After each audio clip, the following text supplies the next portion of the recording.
Hello, I'm Tara Brabazon and welcome to the Post 62, ADHD and the PhD. Yeah!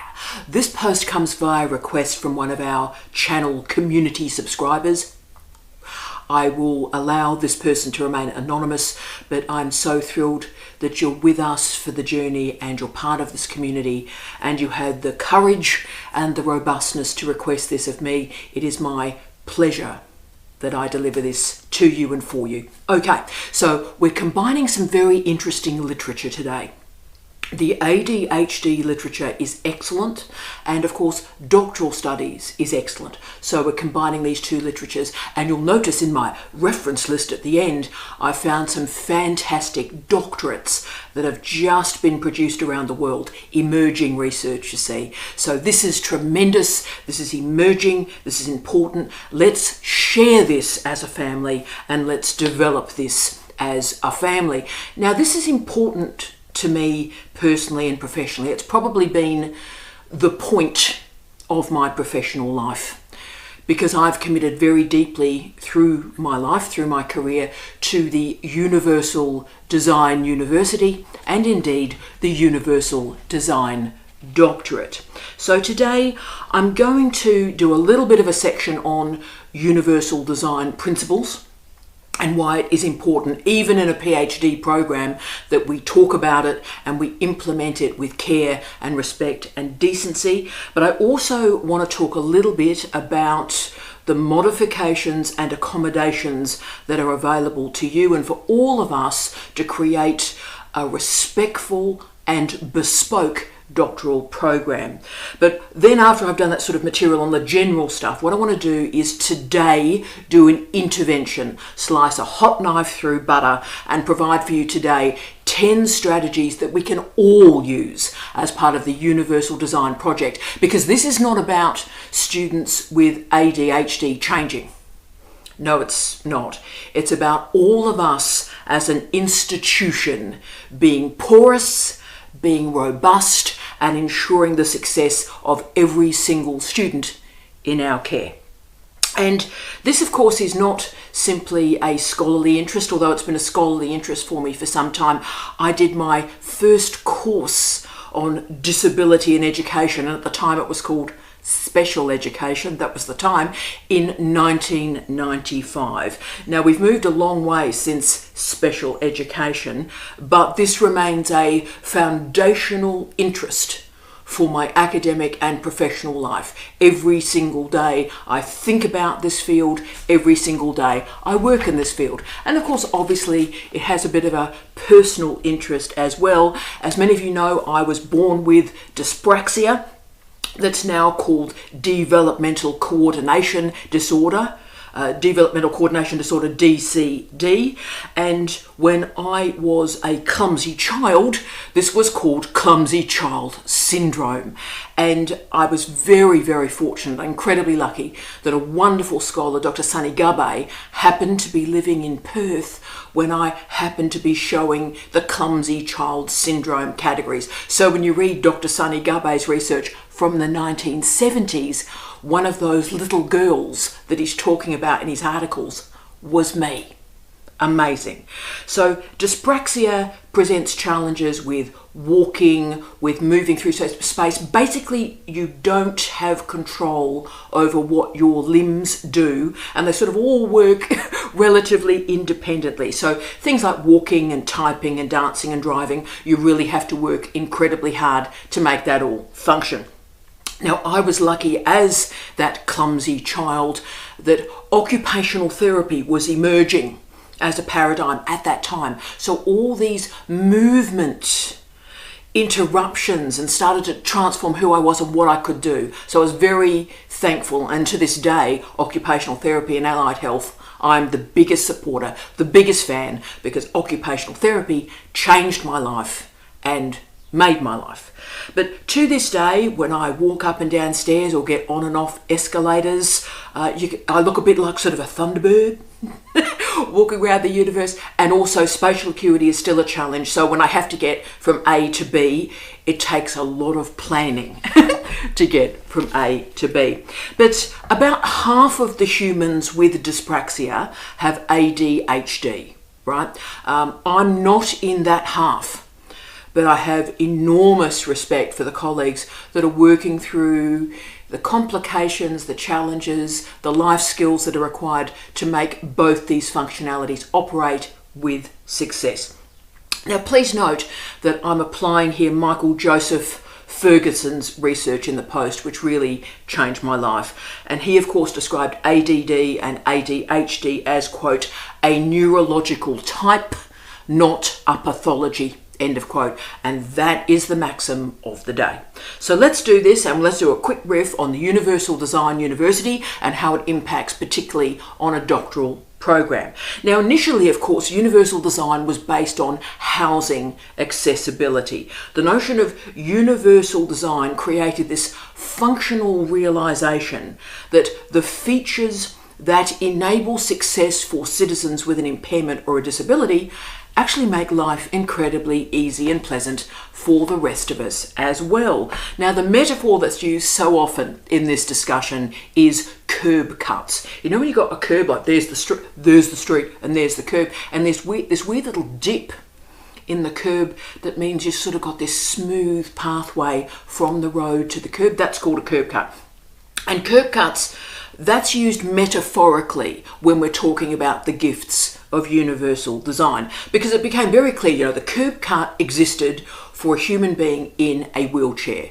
And then all of a sudden we realised, right, well, for crew wheeling prams, this was brilliant. For people with bags with wheels, this was absolutely fantastic. And also for people, you know, with interesting footwear, those of us that wear heels a great deal, curb cuts are a dream. And you know, if someone's had a few too many Cardinays, a few too many Chardonnays at the pub, the curb cut sort of prevents falling over. So this is the gift that keeps on giving. Curb cuts are a good thing for everyone, and that shows the gift and the benefit of universal design. Rock and roll. Now, in education, universal design has specific usages, and it particularly is deployed in curricular design. So that means with universal design as the first lens into curricular design, we become aware that multiple users and multiple pathways are possible through this curriculum. And the key trope that changes everything, colleagues, is suddenly the content doesn't become the focus of the discussion. The student becomes the focus of the discussion. So once the learner becomes the centre of the learning experience, then access is not limited by the parameters of a particular platform or media or interface. Now, Justin Powell described this movement as, quote, the Universal Design University, end of quote. This is, for many of us, the foundational commitment for what we do. It begins with open and accessible learning architecture, but it does not stop there, because access is one thing, enabling success is even more important. And we also have to recognise that students that come from marginalised communities, they have to manage a double oppression. You see, what happens when you've got an impairment or a disability is you're bullied and attacked and marginalised in earlier levels of schooling, primary school, secondary school, and you are not assessed properly because standardised tests are deployed, right? So that creates nodes and moments of failure and underconfidence in earlier stages of education. So the capacity to achieve is inhibited through systematic discrimination, and invisibility and marginalisation only intensify. And that's why you hear me use the word enabling a lot. Enabling is the key trope here. It signifies a recognition of the disabling structures that have existed in the past. This is not about people with a disability, disabled students. This is about disabling structures. So discrimination carries disability through learning. And universal design allows all of us as citizens, as humans, to learn. And we do that particularly now. It's a great gift now. We can deploy multimodal platforms that are able to engage and access the successful literacies of a diversity of students. Great. So we, right from the start of every learning experience, look for and develop the curb cuts. Right. So universal design builds what I often describe as the multiversity through a series of very, very straightforward curb cuts. We ensure that there are multiple pathways in and out of lecture theatres, tutorial rooms, seminars, and online learning management systems. We ensure hardware, such as computers in particular, are available for multiple heights of users, starting with colleagues that are in wheelchairs and able to move up and down. Easy, thanks for playing. A guaranteed disabled toilet in all these facilities and rooms, incredibly important. Quiet rooms and quiet spaces for staff and students, braille on all signage, and ensuring that all social and educational events are organised with the first lens being universal design, multiple users in the space. So as you can see, universal design is not a short-term strategy to make money. It's not a short-term strategy for economic efficiency. It is a long-term movement that is able to transform learning and teaching and research and our universities, the very notion of achievement and success. And of course, this must include our PhD programs. This is the Universal Design University that I've also described as a multiversity, but what is happening in our doctoral programs? Now, this is where it gets a bit complicated. Access to a university, access to a university degree is not enough. And attrition will result if universal design doesn't follow the access mantra. Universal design, therefore, necessitates a really deep reconciliation between the exclusionary historical legacies of our universities. Our universities actively excluded and marginalised, and we need to log that, we need to acknowledge that. And then also we have to log the present discriminations that exist and are initiated through neoliberalism. So the notion today that if something doesn't make money, it is not important. So we have to reconcile both of these injustices that dance very uncomfortably in doctoral programs. So what we're trying to work on today is a new relationship between form and function, platform and knowledge. So the Universal Design Doctorate ensures that the analogue and the digital barriers are removed and universal design principles are actioned to enable achievement for all. We value the diversity of experiences into and out of a degree. Now, you've heard me say so often that we must maintain the standards of a PhD, the doctoral standard, or else we need to stop the degree. We've got the standard or we haven't. So standards are crucial, but we do not require standardization to reach those standards. Now, just add a few more little definitional variables here. I am not pathologizing at all ADHD. In fact, I am incredibly comfortable and welcoming of neurodiversity, neurospiciness. This is tremendous, living the dream, brilliant.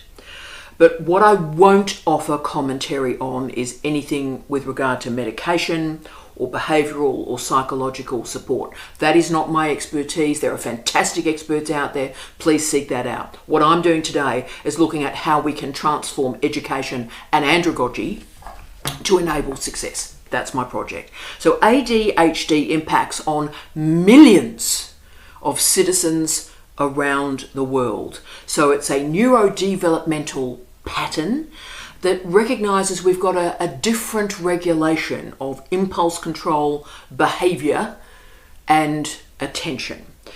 The patterning is punctuated by hyperactivity and impulsivity. Okay, so this behaviour, this patterning includes inattention, a difficulty to maintain a singular focus, frequent mistakes through an inattention to granular details, challenges with following through on instructions that are given, struggles to complete a project can be started, difficult to complete, and easy distraction through external stimuli or side quests. Fantastic.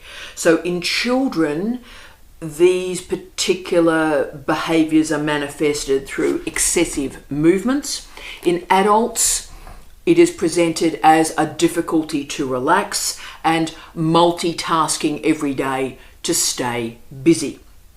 So in all human beings with ADHD, there is impulsivity. So an interruption of others, which impacts on communication systems, inelegant organisational skills, but also challenges with time management and emotional regulation. Now, all of these behaviours are great and cool, and all of them can be addressed through Universal Design and a porous PhD program. Great. I also want to recognise that our students with impairments and disabilities, that we all consider the construction of what's called a DAP, a Disability Action Plan. That exists in Australia, many other nations, and other national systems have a type of DAP. So we can have universal design, but if there are specific accommodations or modifications that would be helpful, then a DAP, a Disability Action Plan, can help you do that. Because what happens is, and this is why I like a DAP, because it asks that the students and the supervisors think about what is going right and wrong, what are the goals, what are the challenges, and we write those down. And that's brilliant. But then it's about the university demonstrating how they will enact change to enable success and the achievement of those goals. So I think the DAP is a very useful communication system. So we can have both. We can have universal design and the modification accommodation protocol. Great. So my task today is to strongly value and validate our higher degree students with ADHD. And yes, I'm going to provide tips and tricks, but they're not tips and tricks for the student. The student is tremendous. The student is fantastic. The student doesn't need to change. The point of universal design is you are fabulous just as you are. But my tips and tricks are about students and supervisors and the university itself creating a culture of success, a porous PhD program to enable, understand students' strengths and weaknesses and create a culture of success. That's what we're doing today. Now, we have one particular problem in enabling that goal in a doctoral program. And that is, there's one particular variable we can't change in a PhD, and that's time. A PhD, by its very definition in the legislation, is described as, quote, a time-based degree. So we can't create a curb cut in a time-based degree on the basis of temporal modifications. That means we can't lengthen the time out, right? So time is rigid.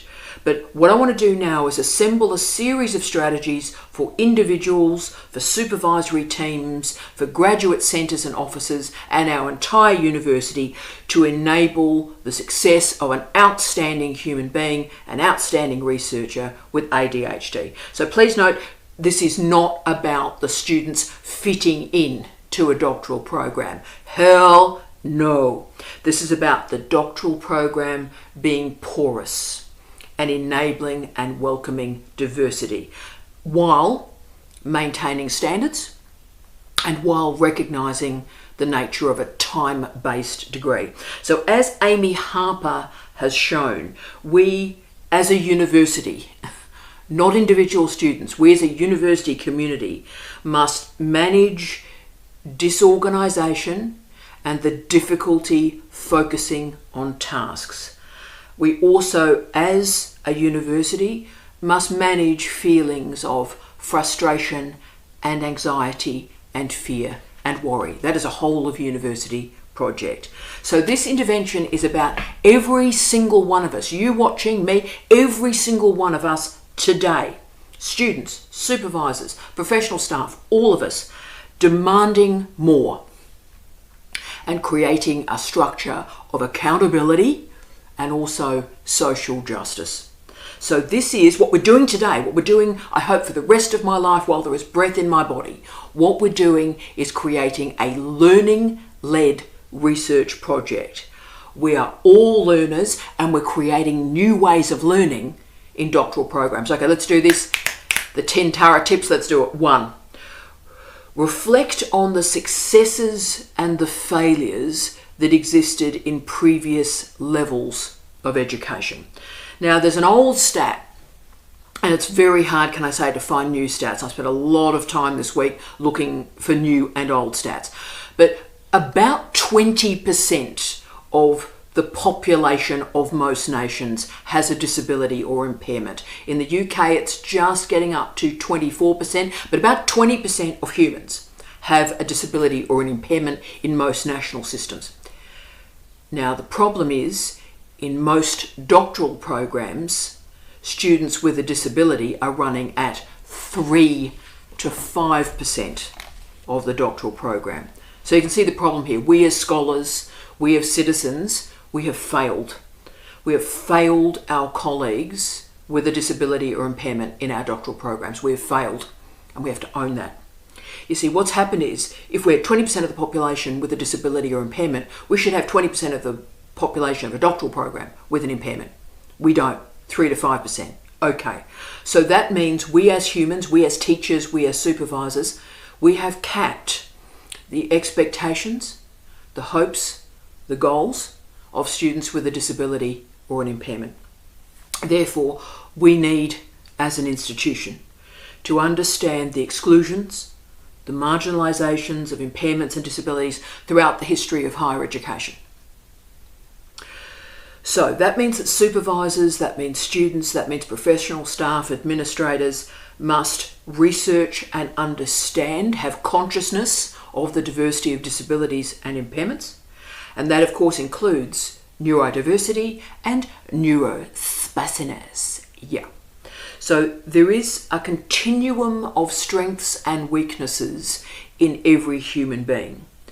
And in every human being, there's a struggle with attention and focus, a struggle with hyperactivity and impulsive behaviours. Okay, so as supervisors, we have to recognise the impact of that impulsivity in the daily lives of our students with ADHD and continue to learn about what is going on here with a caring, respectful, engaged perspective.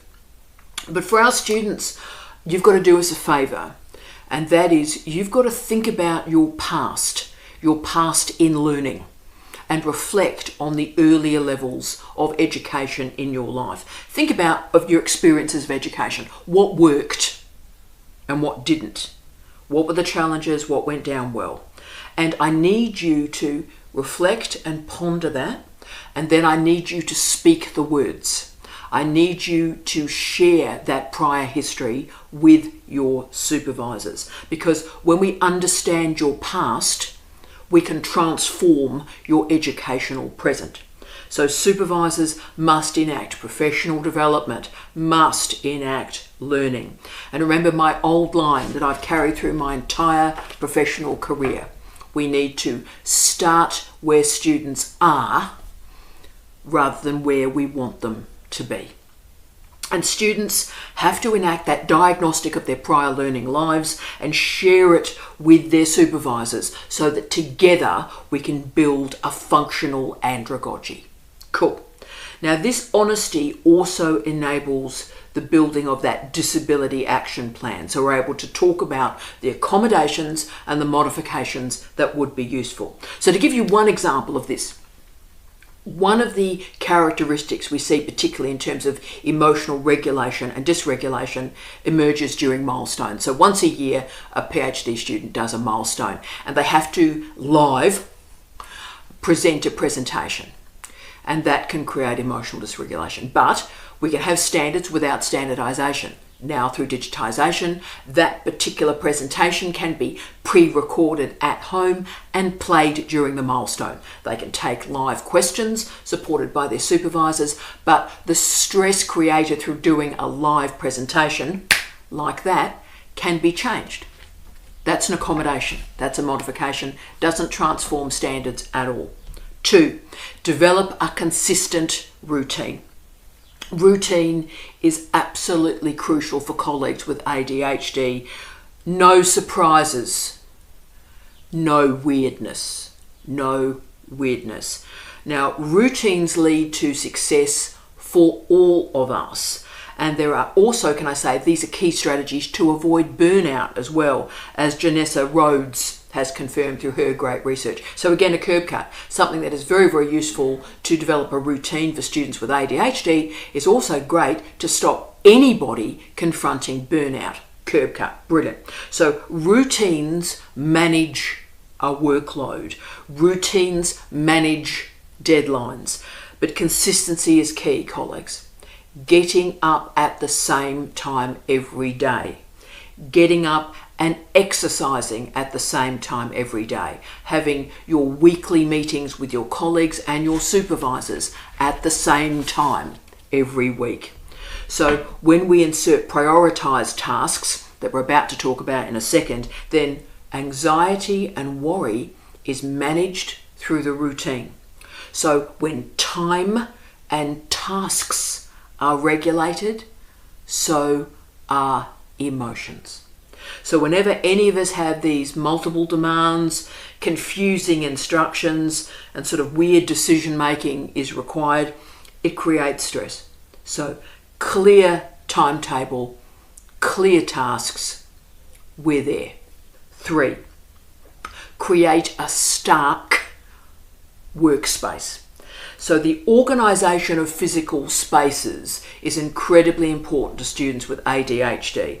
And if it is possible to find a single occupant office in a university, then this is a great strategy. So again, this is an example of a modification. A lot of shared offices exist for PhD students. If a single occupant office is available, a student with ADHD would gain from that. That is a modification, not impacting on standards, but is not standardized either, right? So the isolation in a single office is useful for you. But the physical space has to be organized, minimal disruptions, and as we all know, get rid of the clutter. Because side quests, valuable, exciting side quests, are summoned by the clutter. So let's get rid of the clutter. And what I do particularly is at the start and the end of each day, I have one of those big box files, a big blue box file, and in it are all the articles and papers that I'm engaging with for a particular project, like you would be with a PhD. And at the start of the day, I take the material out of my box file and I work on it and bin as I go.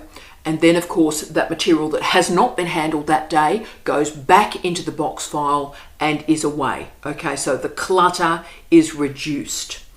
So all key items are placed in a storage box. So every day must start and end with a clean desk. And on that clean desk is one item. I'm going to grab mine over here. A small whiteboard with an analogue list of the tasks that you're going to complete through the day. That is what organises the space. 4, engage in daily physical exercise. Building a productive life pattern is absolutely crucial here, and it starts with sleep and sleep regulation and sleep routines. So no smartphone in the bedroom, teams, an analog alarm clock. Hashtag living the dream. Avoid stimulants. So for example, don't have coffee 6 hours before you go to bed. Can I say, I have my last coffee at 7 a.m. in the morning. I get up very early, but so I have the whole day with no caffeine, so I'm able to sleep, right? But also remove all electronic platforms from the bedroom.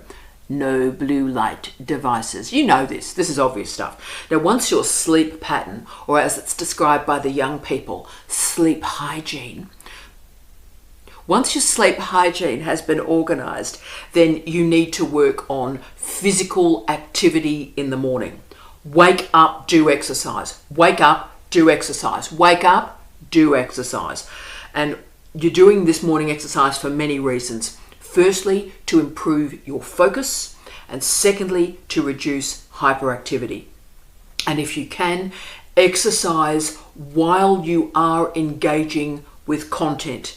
So walk with a podcast, walk with an audiobook. Now, I do 3 hours of cardio every morning. Get up, thanks for playing, bang, and I exercise. And I do 1 hour on the treadmill every morning. And what I do is I learn these cards, right? So 1 hour on the treadmill, I'm learning that. 1 hour I'm on the elliptical cross trainer listening to an audiobook, and 1 hour I'm listening to work and podcasts on a bike, right? So that's what I do every morning. Now, that is you're therefore able to do work and regulate your mind while you're doing exercise. So what we need to do is connect physical activity and mental activity. Incredibly important every day. Focus on regulating the beginning and the end of your day. And let's now work on the middle. 5, construct a careful backward mapping system. Now, the best universities in the world with the best doctoral programs have one characteristic. They have a backward mapped system to completion. So what that means is on the day that you enroll, you know the day you have to submit this thing. That's a great system, and it's a gift for colleagues with ADHD, right? So in between the start and the end, you have all these things like milestones, professional development, speeches and seminars, and of course mock examinations. So all these things in between are what's called summative assessment. And the summative assessment is scaffolding you to the formative assessment at the end, which is the PhD examination. Now, a great backwardly mapped candidature system helps all students. It helps all supervisors, because this is expectations management. But for students with ADHD, this is a gift because you know what is required. Here's the big date for submission. Here's the stuff I need to do to get there. Professional development, writing support, scaffolded online documents, yeah. So this specificity for the scaffolding steps to completion is great candidature management for all students, and it is tremendous for students and supervisors with ADHD. It allows us to really understand what are the important events here. So it also allows us to go, yeah, clutter, rubbish, rubbish, rubbish, rubbish. If something is not helping your PhD submission, it's gone. Cut the clutter, cut the clutter. Everything you're doing is leading to that submission. Brilliant. 6, welcome a strong support system. So a friendly, kind, responsive, respectful support system is crucial for all students. Now, in our doctoral programs right now, we have students spanning an age from 22 to 93 years of age. Men, women, non-binary identifying colleagues, rainbow community and colleagues, hello everybody, and also of course colleagues with disabilities and impairments.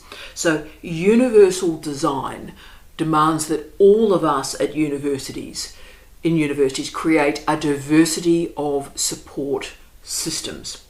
Look, social events, yes, but we need a recognition that not all people can meet at a particular place in a particular time for a particular type of conversation. That's ridiculous.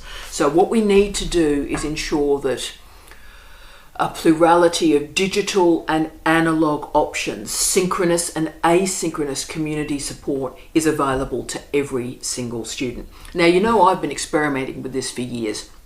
with obviously the right bunch, right club, digital office hours. That was learning-led research. I was doing it for a lot of reasons. But the focus was always in all these interventions, including all the flipped professional development that I do, it's always a recognition of the diversity of audiences, the diversity of students, the diversity of supervisors. And I always spent a lot of time working on the asynchronous audience. So the people who it might be a bit much for them to arrive at a particular time, put their microphone on, put their camera on and participate. That can be very, very confronting. So it's an awareness that is confronting, and a diversity of options are available. So the assumption that everybody can go to an event in a room and drink coffee and eat muffins and have a chat with fellow students, that's ridiculous. Most people can't do that, and it's just not appropriate for a lot of people, right? So support systems require a diversity of modes, a scaffolding of modes indeed, to enable the respect and the care for all communication systems for all students. But I also want to log, particularly for our colleagues watching this in graduate centres and graduate offices around the world, hi team, you're amazing, but we need to recognise that every single email that we send to higher degree students must be carefully thought out. Is the email needed? And be very careful with the language selection that we choose, because one rushed email can create emotional dysregulation. One email. So care and support rather than discipline and disrespect has to guide every interaction. So for example, for a lot of my time when I've been dean over the last decade, I send all students an email every Friday morning. Now I make sure wherever I am in the world, I send that email within a 10-minute window so that our students with ADHD know the email's coming, it's part of their routine, and it's got a positive, buoyant topic or subject. So again, not frightened or emotionally dysregulated by seeing a weird title. Happy, happy, joy, joy title. Great email to just give them an infusion of ideas and enthusiasm to start their Friday. So it's part of the routine. 7, create a careful and considered list of tasks. Here we go. Less is more. If you do nothing else, this is the one that'll get you completed. Prioritization is the great challenge for doctoral students with ADHD. So we need to do a few things. Always have weekly meetings with supervisors. Weekly meetings with supervisors. And in that weekly meeting, configure 3 or 4 or 5 very tight, very small goals.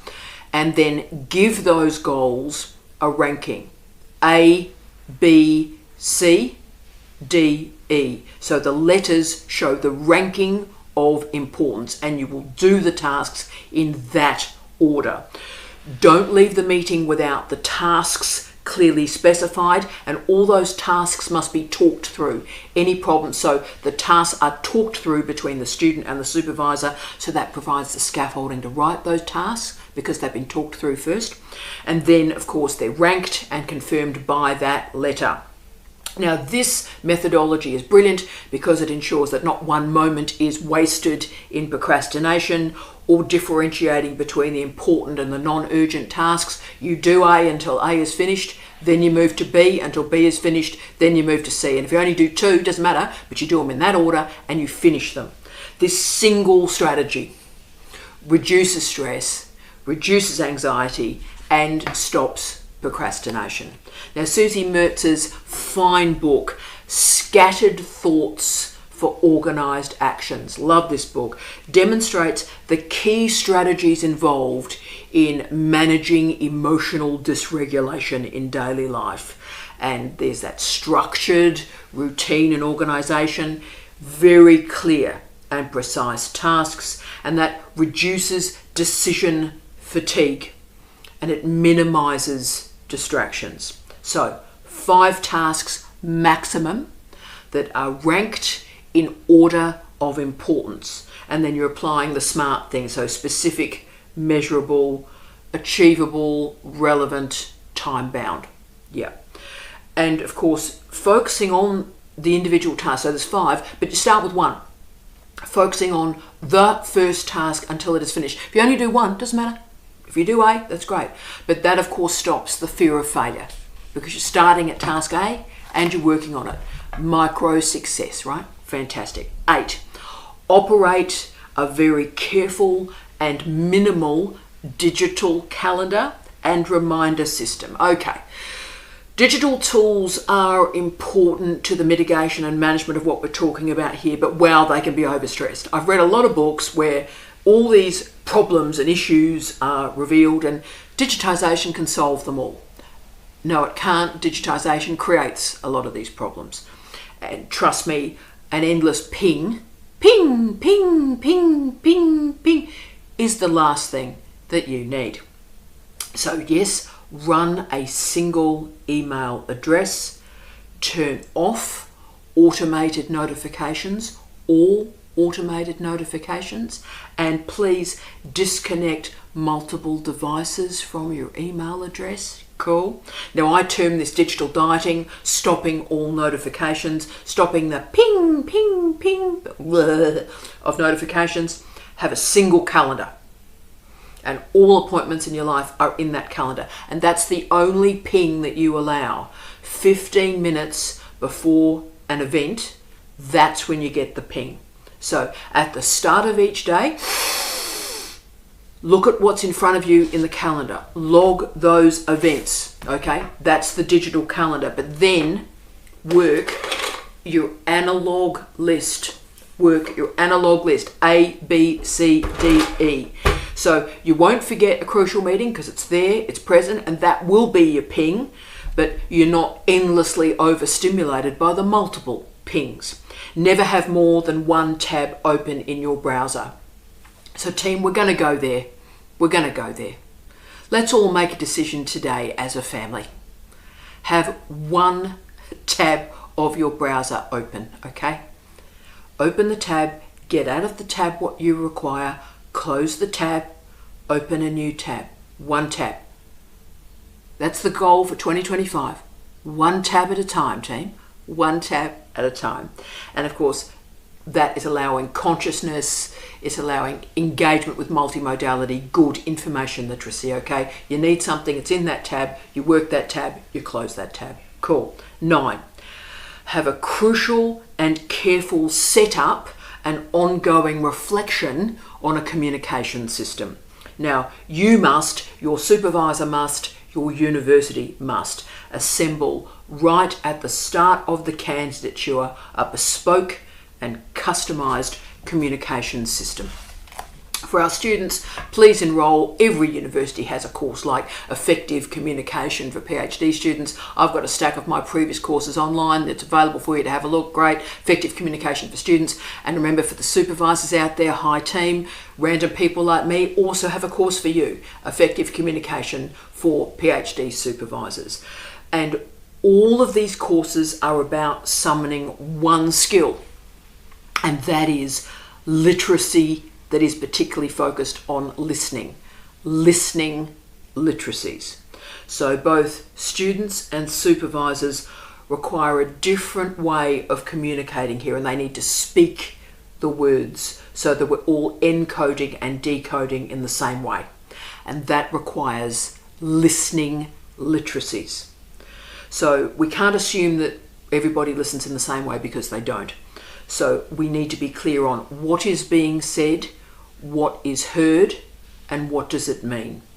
This is enacted particularly through repeating back what has been said and having a meeting that is away from distractions. So for the supervisors out there, please, when you're having a meeting with a student, don't have your phone on the table. Don't have the emails up. It's about the student. Give them 30 minutes of focused attention, okay? Get rid of the distractions. That's the listening literacy. The goal of every meeting is to create 3 or 4 or 5 small tasks. They are written down, they are prioritized, they are talked through. This is absolutely crucial, and it's all founded on listening literacy. No one leaves this meeting, no one leaves the meeting until there are 3, 4, 5 tasks and they've got a letter next to them, A, B, C, and those tasks have been talked through. And yes, 10, be clear about what is valuable feedback and how it is delivered. Here we go. Now, Maybelle Raid's research on adults with ADHD was a fascinating piece of work. Explored and changed me as a human. Explored the changes with self-esteem that emerges in response to feedback, the sensitivity to feedback and its impact on emotional dysregulation. So we've got to deal with this. Feedback can trigger emotional dysregulation and disruptors, creating all sorts of intense emotions, including and impacting on consistency and predictability and the routines we've talked about during this entire post. So therefore, right at the start of a supervisory relationship, and it's important that we revisit it about once a month, we talk about how feedback is delivered. Now, for all the supervisors out there, this is a biggie, okay? We need to present feedback in context, feedback with clarity, and we as human beings must not be emotionally sloppy. Now look, colleagues, I understand, if you're having a bad day, and trust me, there are a lot of really bad days in international higher education at the moment, I get it, but we must not displace the anger and the disappointment and the anxiety and the fears on students. Boundary their team, boundary, our life, their life. Don't displace ever. And that displacement has an impact on all students, but particularly students with ADHD, okay? So one technique that I use to deliver feedback to my neurodivergent students is as follows. I record feedback for them. So yes, I do the usual stuff. I do track changes through their document, but before I send the tracked changed document back to them, I say to my students, listen to my sonic feedback first. So I send the sonic file first, where I provide the overarching context around the feedback. So they hear the emotion in my voice, hear the excitement. I talk about all the great things they're doing, the things we can work on, but they've got the sonic material before they're dealing with the written feedback. And what I ask my students to do is when they get that sonic file, they put their headphones on and they go for a walk. So they listen to the feedback while walking. And that, of course, not only enables self-regulation, but in the literature, and this is big, I loved reading this week, in the literature, this is described as mindful walking.